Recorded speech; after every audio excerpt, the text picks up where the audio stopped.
Yongerayo ate twolekere district eya Oyam olunaku olwaleero abadde minisita ow'abakozi Charles Engola bw'atyo awumuziddwa mu nnyumba ye ey'olubeerera mu bitiibwa.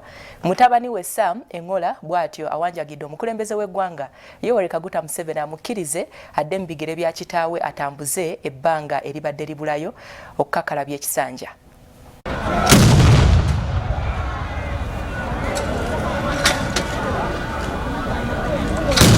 Abadde minisita w'abakozi era omubaka wa Oyam North Colonel Retired Charles Okello Engola aziikiddwa leero.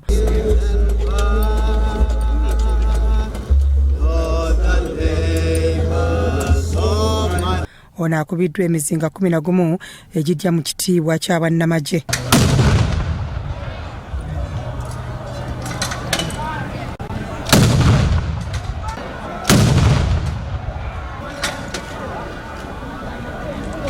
Ssabalamuzi wa Uganda Alphonse Oweny-Dollo asinzidde mu kuziika omugenzi n'asaba wabeewo obwennkanya ku mugenzi okuttibwa ng'embwa.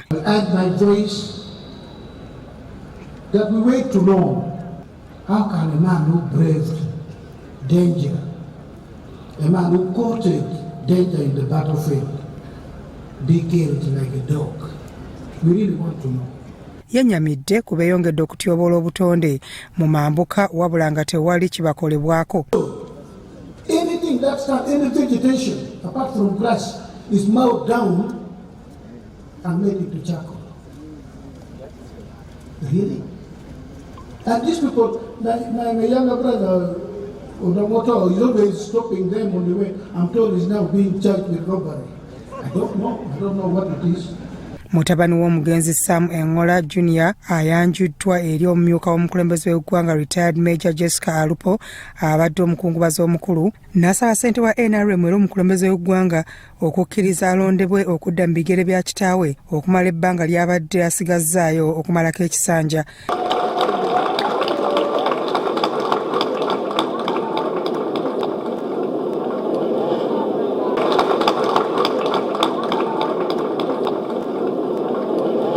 Kura gavumenti omumyuka w'omukulembeze w'eggwanga asiimye obumu obw'omugenzi mu ggye ly'eggwanga n'okukolera okuzza emirembe mu biseera by'olutalo lwa Joseph Kony. I would like to thank him, but also with those brothers of his, the mighty UPDF, who worked very hard to ensure that us, the people of Greater North, finally find peace and find time to engage ourselves also in production like the rest of Uganda. Beeyamye okukwasizaako abafamire y'omugenzi okutunula mu kwemulugunya kwabwe era pulezidenti abakubagiza n'obukadde 20 obukwasiddwa nnamwandu.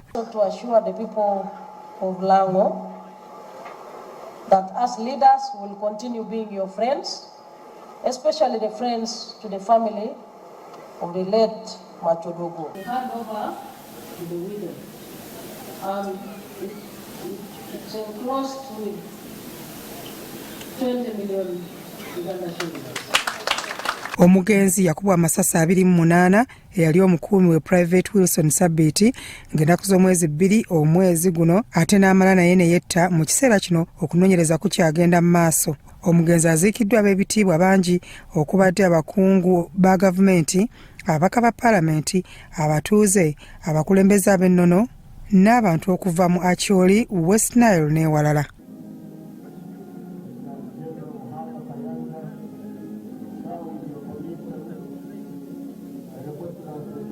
Bya Muhammad Wamala ne Wandru Bone, Crossroad TV Omunnyo.